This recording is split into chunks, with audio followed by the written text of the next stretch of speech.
97 milliards. Les Nations Unies disent que nous avons déjà atteint les 7 milliards d'habitants. Et suite à une évaluation honnête de l'impact de notre évangélisation actuelle sur le monde, il ressort qu'à moins de changements radicaux,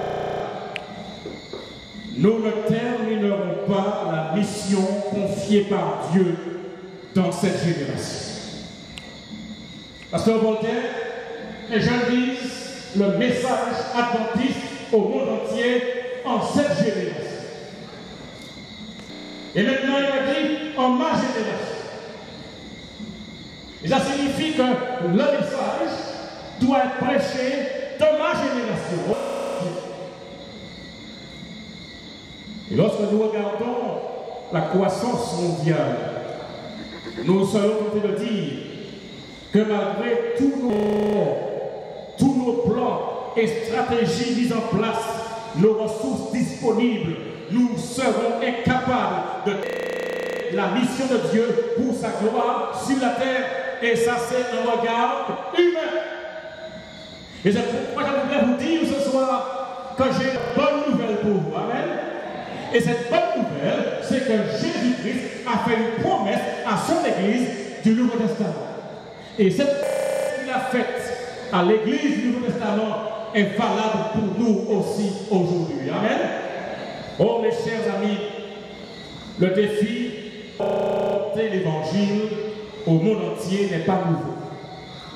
En effet, les disciples firent face à ce défi au 1er siècle. Nous y faisons face en ce 21e siècle. Mais l'Église du Nouveau Testament était confrontée à une tâche impossible. Mais avec la puissance du Saint-Esprit, la croissance de l'Église a explosé. Les choses qui paraissent possibles aux hommes, pour Dieu, c'est possible. Et l'Écriture déclare dans Acte 2, verset 41, que ceux qui acceptaient sa parole furent baptisés, et en ce jour, le nombre des disciples s'augmenta d'environ 3000 âmes. Mais plus encore, les premiers chrétiens, eh bien, ils étaient dans une dynamique et ils partageaient leur foi partout. Chaque jour, dans le temple, nous dit l'Écriture, Acte 5, verset 40. Chaque jour, dans le temple et dans les maisons, ils ne cessaient d'enseigner et d'annoncer la bonne nouvelle de Jésus. Et ceci est important pour nous comprendre chaque jour, de manière quotidienne. Et l'expression dans le devrait nous inviter à réfléchir, parce qu'à 2 reprises, ces disciples avaient été arrêtés dans le temple. Mais vraiment le texte dit, ils prêchent chaque jour et dans les maisons, ils ne sont pas arrêtés par la persécution. En effet, la persécution n'a jamais arrêté le progrès de l'Évangile. Si l'Évangile était homme, l'Évangile aurait été arrêté, mais l'Évangile n'est pas un homme, l'Évangile est de Jésus-Christ. Et l'Évangile, c'est la bonne nouvelle du salut en Jésus-Christ. Et cette bonne nouvelle encercle le monde. Pourquoi était-il aussi intéressé? Pourquoi débordait-il d'enthousiasme? Eh bien, c'est simplement parce que la grâce de Dieu débordait de leur cœur vers leur famille, vers leurs amis, vers leurs collègues de travail. Et juste quelques décennies après la crucifixion, l'apôtre Paul pouvait dire, selon ce que nous lisons dans Colossiens chapitre 1, verset 23, il pouvait dire, l'évangile a été prêché à toute créature sous le ciel. Mais la question, nous pouvons la poser ce soir. Comment un groupe aussi petit, aussi peu nombreux, a pu impacter avec autant de force sur le monde? Comment, si possible le chrétien pourrait-il être utilisé par Dieu afin de changer le monde pour toujours? Eh bien, la réponse n'est pas difficile. La réponse, c'est que la grande commission, la grande mission de Christ était assortie de sa grande promesse. La réponse, c'est que le Sauveur avait recommandé à ses disciples de ne pas s'éloigner de Jérusalem, mais d'attendre la promesse du Père. La réponse est que, selon Acte 1, verset 8, mais vous recevrez une puissance, le Saint-Esprit survenant sur vous, et vous serez mes témoins à Jérusalem, dans toute la Judée et dans la Samarie et jusqu'aux extrémités de la terre. C'est ça la réponse. Mais plus encore, l'amour de Christ contrôlait tous les aspects de la vie des disciples. La vie de Christ motivait ses disciples à s'engager de manière passionnée à son service. La réponse c'est qu'il recherchait Dieu pour la puissance promise de son esprit et s'agenouillait devant lui dans une confession sincère et une repentance fervente. La réponse c'est que leur petite différence était engloutie par leur désir ardent de partager l'amour du Christ avec tous ceux qu'ils rencontraient. La différence était qu'ils avaient une priorité, ils avaient une mission, étaient conscients de l'accomplissement de cette mission et ils étaient absorbés par son évangile au monde entier. Madame Moy déclare dans Concordance Pacifique, page 35, faisant table rase de toute divergence, de tout désir, de suprématie, ils s'unissaient étroitement dans la communion chrétienne.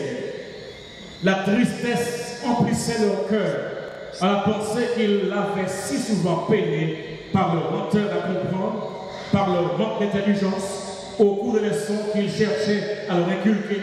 Les disciples, eh bien, ils ont sauvé leur cœur, ils ont réalisé que les choses ne marchaient pas, et avec courage, sous l'action de l'Esprit Saint, ils ont lavé le linge sale. Ils ont fait le point, et maintenant, ils se préoccupaient du sale. C'est ça qui les intéressait. Ils sentaient aussi leurs besoins spirituels, et ils supplient le Seigneur de leur accorder l'onction sainte qui les rendrait propres à sauver les âmes. Ils se préoccupaient du salut de leur sauveur. Ils savaient que l'évangile devait être porté au monde et ils désiraient recevoir la puissance promise par le Saint-Esprit, par le Seigneur. Et j'aimerais vous dire ce soir que cette même puissance dont ils ont bénéficié est disponible aujourd'hui pour l'Église du Seigneur.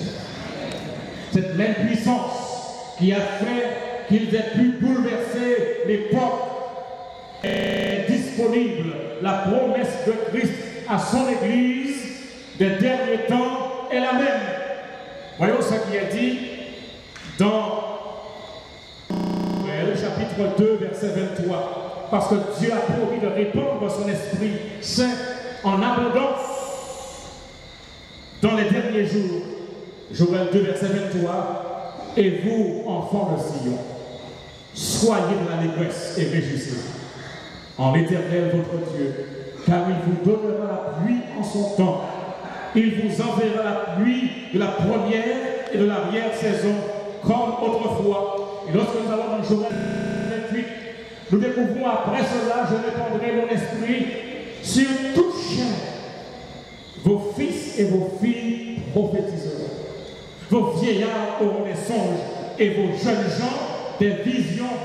Je suis heureux de vous dire que cette œuvre s'achèvera parce qu'aux commandes, il y a un chef tout-puissant et son nom c'est Jésus. Et il a promis de prendre les choses en main. Et l'Apocalypse déclare au chapitre 10, verset 1, je vit après cela descendre du ciel un autre ange qui avait une grande autorité. Et la terre fut éclairée de sa gloire. Et lorsque nous allons dans Matthieu 24, verset 14, c'est clair. L'œuvre de Dieu sur la terre s'achèvera rapidement. Et lorsque vous considérez Romains 9, verset 28, Dieu, il fera promptement tout ce qu'il a résolu. Est-ce que nous croyons cela, mes frères et sœurs? Dieu ne dit rien pour parler simplement, mais lorsque Dieu parle, il dit ce qui est vrai et il accomplit ce qu'il dit parce qu'il est tout-puissant et son omniscience indique qu'il est capable d'accomplir toute sa volonté. Mais alors écoutons ça. L'Église connaîtra un réveil spirituel. Un réveil spirituel sans précédent. Et fera l'expérience de la puissance du Saint-Esprit dans sa plénitude comme auparavant. Et lorsque Pierre a parlé à la Pentecôte, a dit dans Acte 2, verset 39, que la promesse est pour vous et pour vos enfants. La promesse est pour vous et pour vos enfants. Et pour tous ceux qui sont au loin, en aussi grand nombre que le Seigneur, notre Dieu, les appellera. La promesse est pour nous. Alléluia. Amen. La promesse était pour eux. Et ils ont fait des choses extraordinaires. Et la promesse est aussi pour nous. Et par la grâce de Dieu, nous ferons des choses extraordinaires également. Madame White déclare dans ce livre, La tragédie des siècles, la page 64, avant que les jugements de Dieu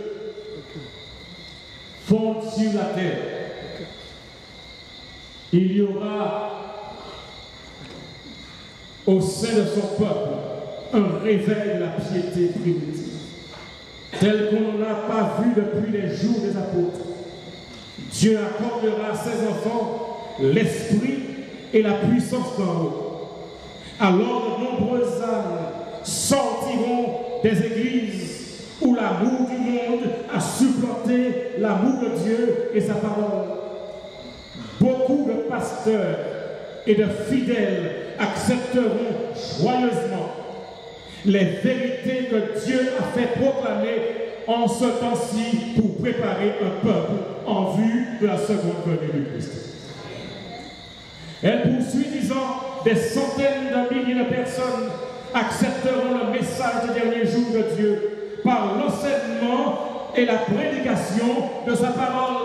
Ce livre-là doit être proclamé, doit être prêché, l'enseignement de sa parole, pas la philosophie humaine, mais l'enseignement de la parole de Dieu. La prière et l'étude de la Bible et le témoignage sont les éléments de tout véritable réveil. La manifestation de l'esprit s'intensifiera au fur et à mesure que nous approchons de la fin. La grâce spirituelle sera répandue de manière spéciale à la fin de la moisson, afin de préparer l'Église à la venue du Fils de l'homme. Et des milliers de voix le feront retentir dans toutes les parties du monde. Il est question ici de milliers de voix. Que les voix se manifestent, que chaque membre d'Église fasse entendre sa voix en proclamant le retour de Jésus-Christ. Que chacun dans la Guadeloupe, dans les communes de la Guadeloupe, dans les immeubles de la Guadeloupe, dans chaque coin et recoin de la Guadeloupe, fasse proclamer la parole de Dieu et des hommes et des femmes qui sont prisonniers, qui sont retenus en entendant cette parole, retrouvent l'espoir et acceptent Christ comme sauveur personnel. Ceci est important. Le prophète de Dieu, pour ces derniers jours, a écrit en ces termes, des termes très clairs. Et dans le message choisi, volume 1, page 141. Voilà ce qui est dit. Le plus grand et le plus urgent de nos besoins, c'est celui d'un réveil de la véritable piété parmi nous. Notre premier souci devrait être de faire quoi? De le rechercher. Notre plus grand et urgent de nos besoins. Un réveil de la véritable piété parmi nous. Et notre premier souci devrait être donc de le rechercher. Alors, la question se pose. Si un réveil spirituel authentique est le plus grand et le plus urgent de tous nos besoins, ne pensez-vous pas que nous devrions, en tant que dirigeants, en tant que membres d'église, en tant que disciples, en tant que jeunes, le rechercher de tout notre cœur, faire en sorte que nous l'obtenions, en sorte d'avoir les forces nécessaires pour accomplir la mission? Voilà ce que déclare Peter Senge. La tâche centrale d'une direction en faveur du changement est d'examiner la réalité présente imparfaite par rapport à sa vision du futur. Ainsi donc, le défi de la direction est de guider l'organisation à partir du présent imparfait en direction du futur désiré. Et c'est pourquoi nous sommes là ce soir, en sorte que nous obtenions la vision, en sorte que nous comprenions quelle tâche il y a à accomplir, en sorte que nous parlions un même langage, en sorte que nous poussions un même projet, parce qu'ensemble, nous sommes plus forts. L'union, nous disons, fait quoi? La force. Les Anglais déclarent, united we stand. Mais si on divisait, we fall, divided we fall. Nous voulons être unis ensemble à Jésus-Christ. Et aussi unis les uns aux autres. Et lorsque nous mettons ensemble, sous l'égide du prince Emmanuel, nous avançons parce que Jésus est à la tête et nous avançons non pas vers la défaite, non pas vers l'échec, nous avançons vers la victoire parce qu'avec Jésus, la victoire est toujours assurée. Les frères et sœurs de l'œuvre ont réfléchi et ont élaboré sous l'égide de l'Esprit Saint un magnifique plan. Un plan baptisé Vision 1 million. Comment s'appelle ce plan? Vision 1 million. Ça veut dire qu'à partir de maintenant, nous allons dans Vision 1 million. On va prendre différentes appellations selon les territoires. Par exemple, dans l'Union des Antilles et Guyane française, nous avons Vision 8000. Parce que comment on obtient Vision 1 million? Vision 1 million s'obtient en prenant 30% de la population du territoire de membres adventistes du 7e jour. Dans l'Union des Antilles et Guyane françaises, le 7e jour, nous avons quelques 29 900 et quelques adventistes du 7e jour. Et s'il fallait prendre 30% de cet effectif, ça nous donnerait 8819 disciples passionnés et donnerait donc Vision 8819. Et on a arrondi Vision 8000. Mais Vision 8000 n'est pas un chiffre limitatif. C'est simplement un indicateur. C'est simplement un groupe qui est recensé. Et au niveau de tout le territoire de la division interaméricaine, il y a donc 1 million de personnes, de membres actifs que l'on veut recruter Parce que Vision 1 million comporte 3 phases. Combien de phases? 3 phases. La première phase est une phase de recrutement. Recruter au sein de la division interaméricaine 1 million de membres actifs qui sont prêts à s'engager dans l'action missionnaire, qui sont prêts à élever Jésus-Christ, qui sont prêts à témoigner au monde. Et deuxièmement, ces gens seront formés. Deuxième étape, l'étape qu'on appelle la formation.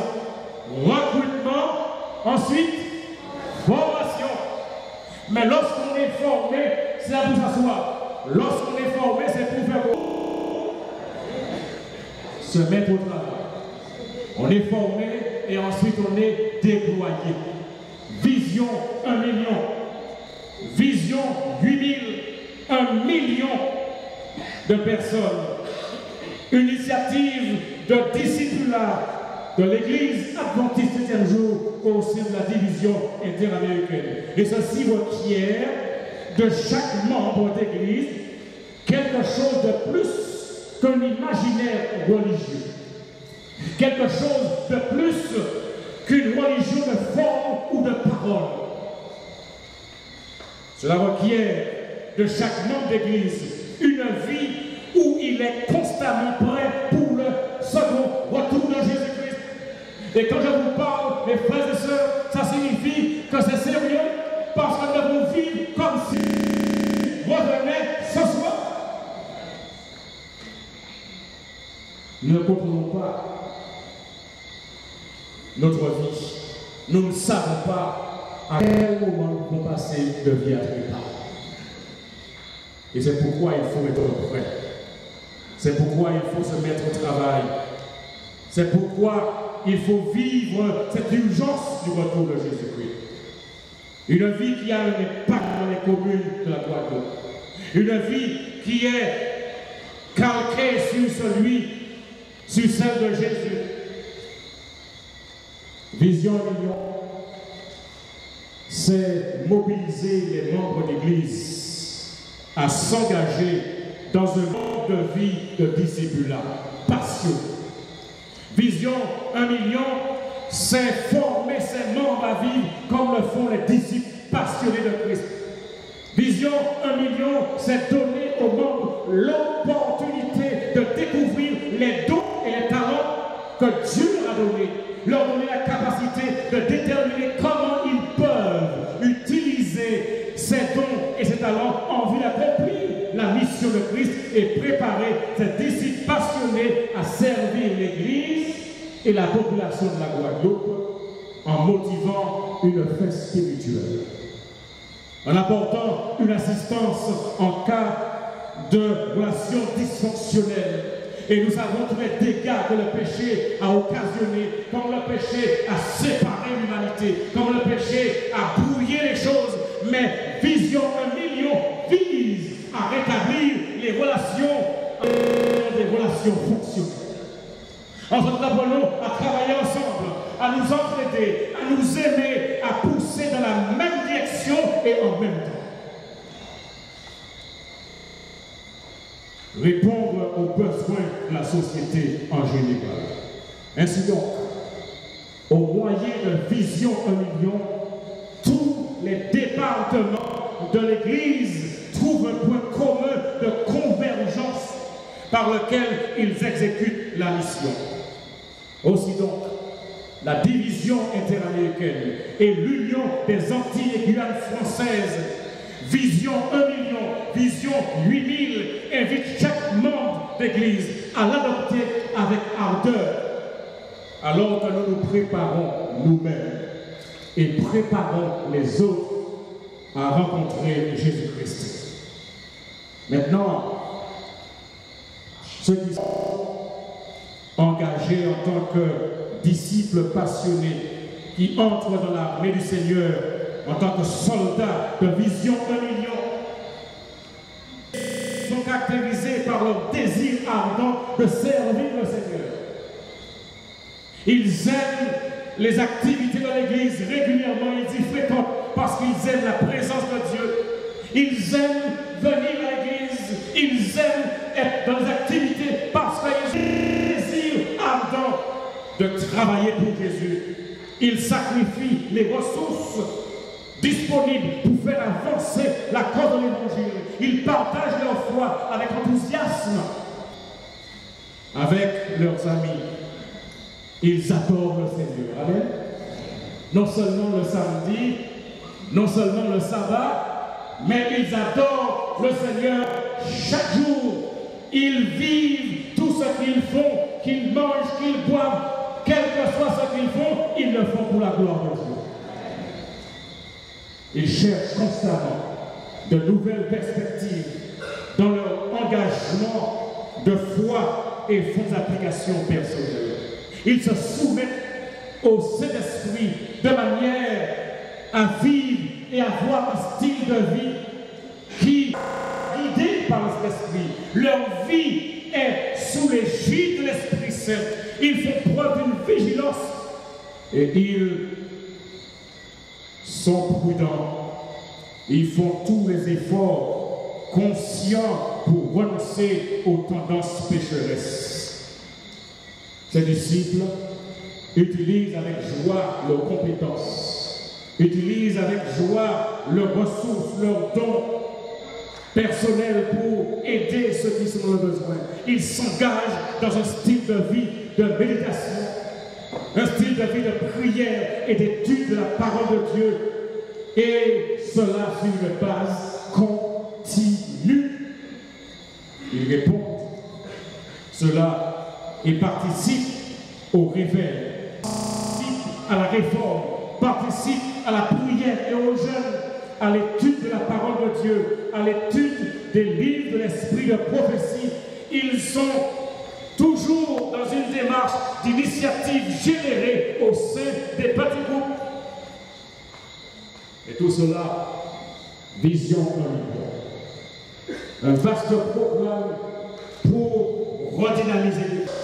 Un vaste programme pour mobiliser l'Église, pour construire spirituellement, pour encourager les relations fonctionnelles, pour répondre aux besoins de la communauté. Et ce programme, je vous ai dit, est un programme qui a un élément central. Et l'élément central de Vision 1 million, c'est la formation. Caractéristique de Vision 1 million, la formation. Et tous ceux qui s'engagent dans Vision 1 million vont donc recevoir une formation. Et c'est pourquoi dans le but d'assister les membres d'Église à mettre en pratique du mode de vie personnel et de contacter les autres, eh bien, il est souligné l'étude de la parole de Dieu. Il est souligné l'étude des livres de prophétie. Et ils reçoivent le soutien des pasteurs pour les former dans des domaines spécifiques. Et ce programme de formation est défini sous forme de 2 modules principaux qui s'exercent par des séminaires, par des sermons, par des études bibliques et de l'esprit de prophétie. Et ces 2 modules de formation sont classifiés en catégories. Module de formation générale et module de formation dans les ministères. S'agissant des modules de formation générale, quelques exemples rapidement. Eh bien, par exemple, comment expliquer davantage sur Christ que sur soi-même. Autre exemple, juif la communauté des croyants, investir dans la mission et toute la question de la gestion du temps est abordée. En ce qui concerne les talents, ceci est indiqué dans les ressources, comment déployer, utiliser ces ressources pour faire avancer la cause de Dieu. Comment partager l'évangile, comment prendre soin de soi-même sur le plan mental, sur le plan social, sur le plan physique. Comment gérer la question du culte personnel et le culte familial authentique. Comment engager dans une foi authentique et tous ces éléments sont des séminaires qui sont développés. Comment vaincre les tendances pécheresses et renoncer donc à ces tendances? Comment améliorer ma vie de prière et étudier davantage la Bible? Autant de modules qui sont là pour aider les soldats, les disciples passionnés de Vision 1 million à faire un travail efficace, conséquent et un travail qui porte du fruit à la gloire de Dieu. Et ce soir, je voudrais nous inviter à réfléchir sur cela, parce que cet appel s'adresse à vous, s'adresse à moi. L'Écriture déclare: allez, faites des nations des disciples, les baptisant au nom du Père, du Fils et du Saint-Esprit. Et on leur a observé tout ce que je vous ai prescrit. Et voici, je suis avec vous tous les jours jusqu'à la fin du monde. 1 million. C'est constitué une armée de disciples passionnés qui vont représenter ou être les acteurs principaux dans le guet des âmes au niveau de la fédération adventiste du 7e jour de la gloire.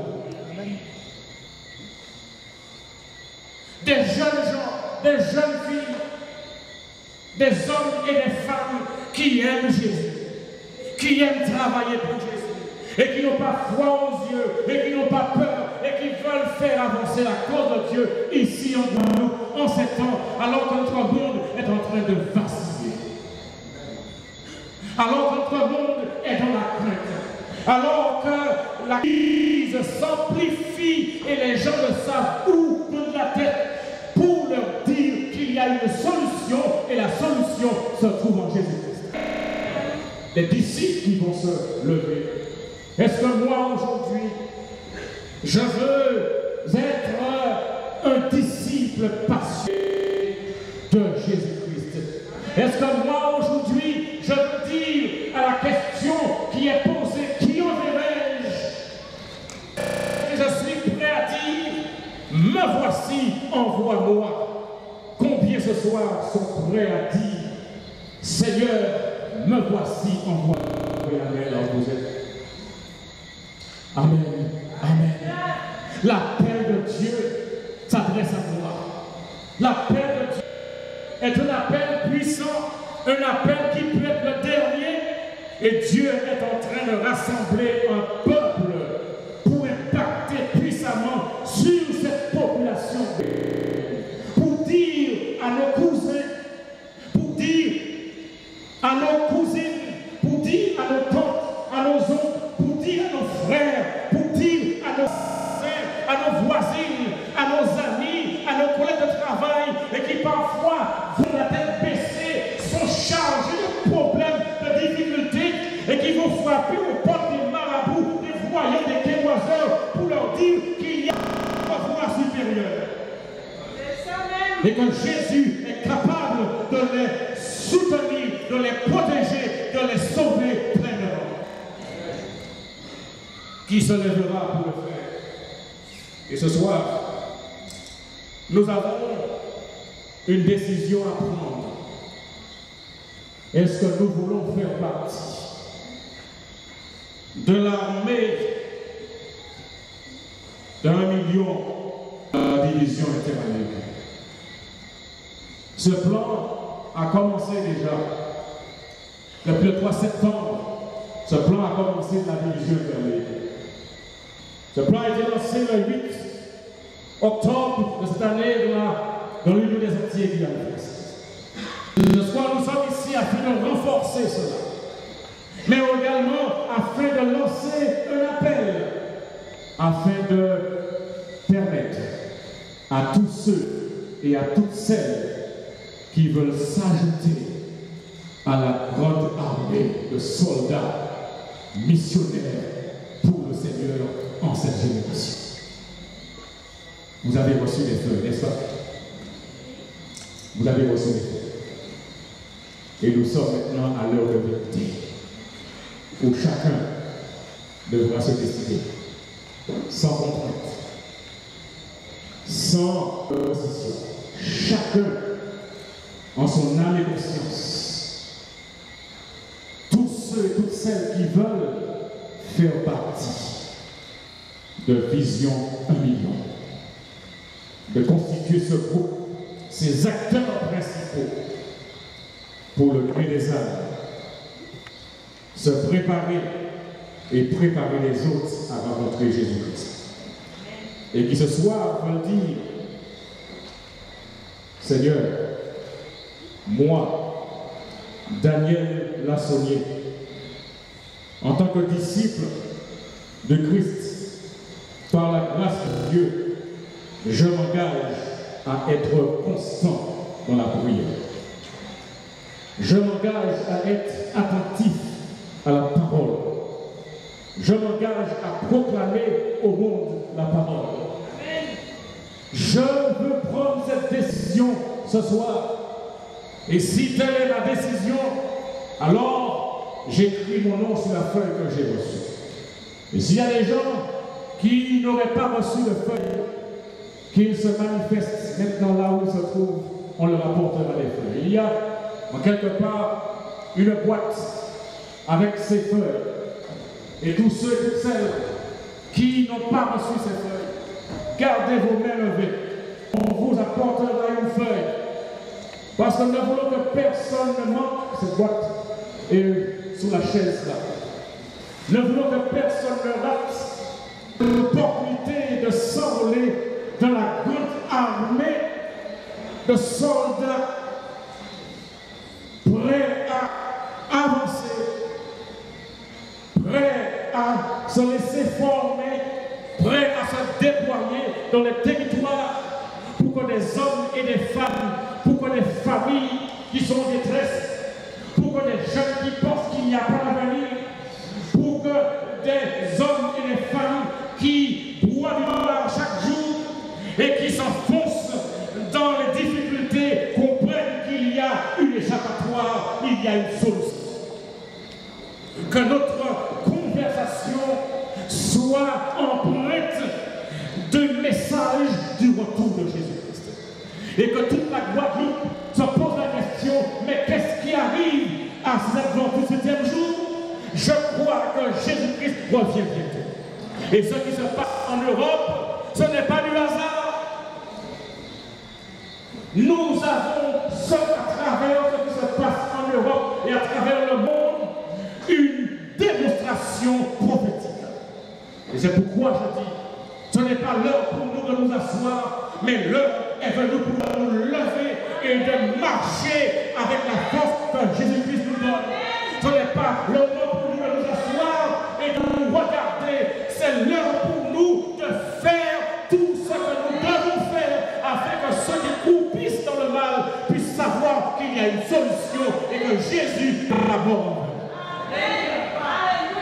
Je crois aujourd'hui que pasteur et laïc doivent donner la main sous la direction du même commandant Jésus-Christ et avancer l'accomplissement de la mission. Je crois que le temps est venu de le faire. Et là, il est important pour nous d'indiquer ce que nous voulons faire. Et tout cela demande que nous soyons vigilants. Pasteur Buffet, il y a une feuille où c'est indiqué. Cette feuille-là, vous allez certainement dans les jours qui vont venir, mais il y a une feuille qui va vous aider. J'avais mis, mais ça n'apparaît pas. Mais les domaines où je souhaite travailler, dans quel domaine? Études bibliques, santé, famille, chant et musique, prière, bienfaisance, évangélisation par Internet, animer un petit groupe, multimédia, évangélisation publique. Autre, vous indiquez dans quel domaine vous voulez travailler. Études bibliques, santé, famille, chant et musique, prière, bienfaisance, évangélisation par Internet, animer un petit groupe multimédia, évangéliser, évangélisation publique, autre. Je vous dis, mes frères et sœurs, mes chers amis, que Dieu est à l'œuvre le 19 novembre. Pasteur Smith, Alonso Smith, qui est venu ici cette année, n'est-ce pas?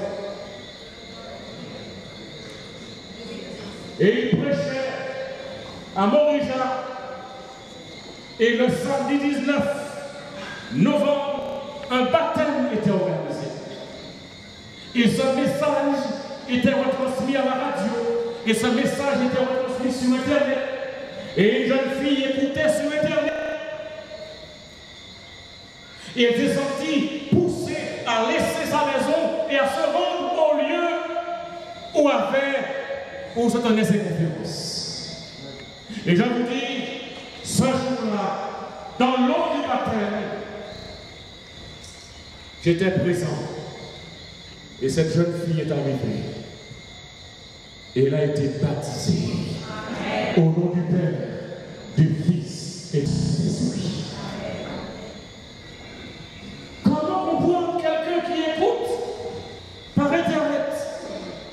Je vous dis une chose, le Seigneur est vivant. Et il vous prendra là où vous vous trouvez. Rien ne peut résister à l'amour de Jésus. Et c'est pourquoi je dis aux jeunes, cette technologie peut faire beaucoup de bien. Vous pouvez envoyer des SMS, vous pouvez envoyer des emails. Sur Internet, il y a de mauvaises choses, mais il y a aussi de bonnes choses. Il y en a qui mettent beaucoup de mauvaises choses sur la toile, mais les disciples passionnés de 1 million mettent de bonnes choses sur la toile. Et ce soir, nous voulons faire partie de cette armée. Nous voulons travailler pour Jésus-Christ. Nous voulons répondre à son appel. Jésus, il nous invite ce soir à entrer dans un partenariat avec lui pour sauver les perdus. Et la question est simple, que lui répondons-nous? Et de manière plus personnelle, que lui réponds-tu? Es-tu prêt à me dire, Seigneur, ma réponse est oui. Amen.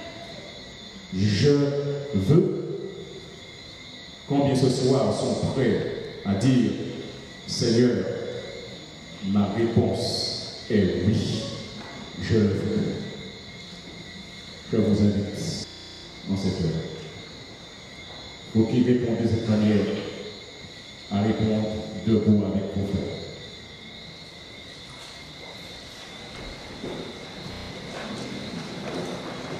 Les pasteurs de fête,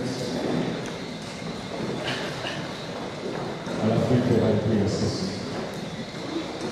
Et je vais demander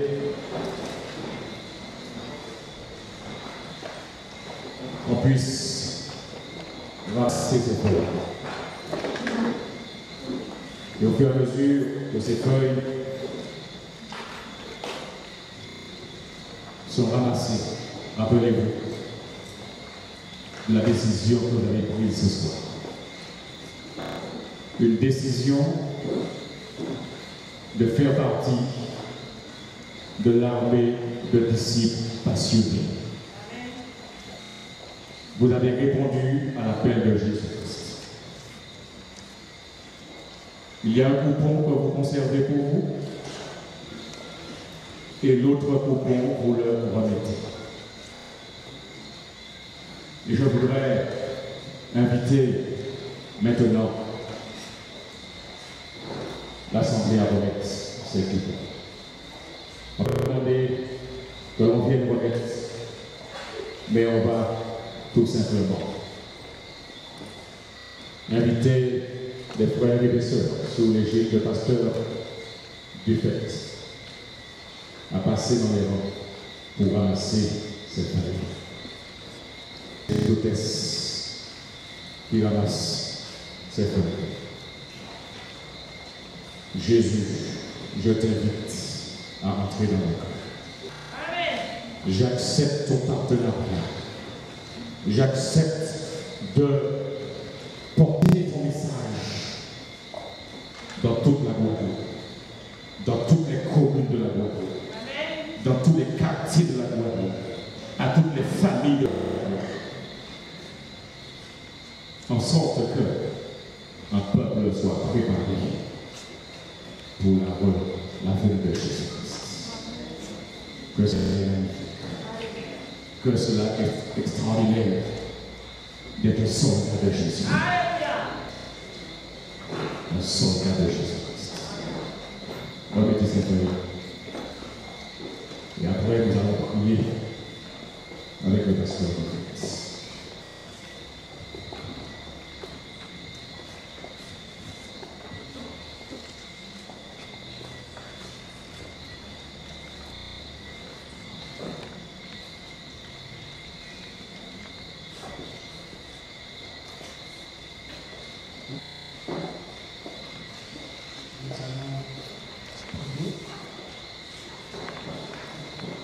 Éternel notre Père, notre Dieu,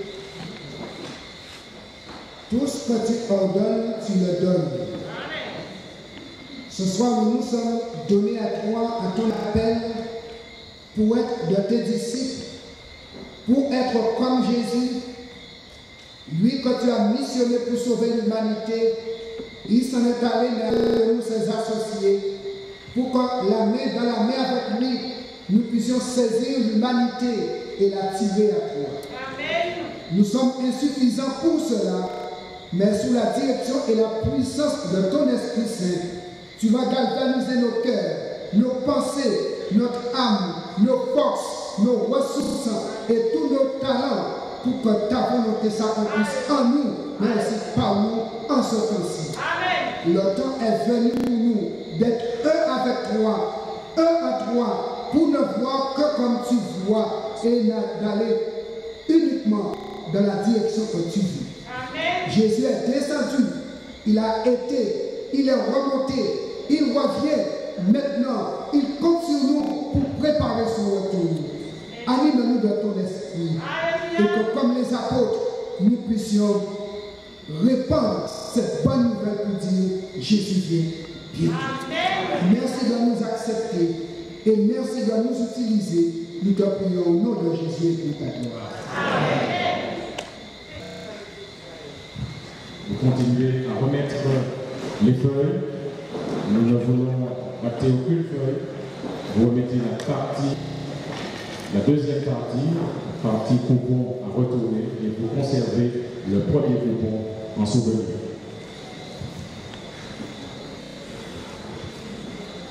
Bon.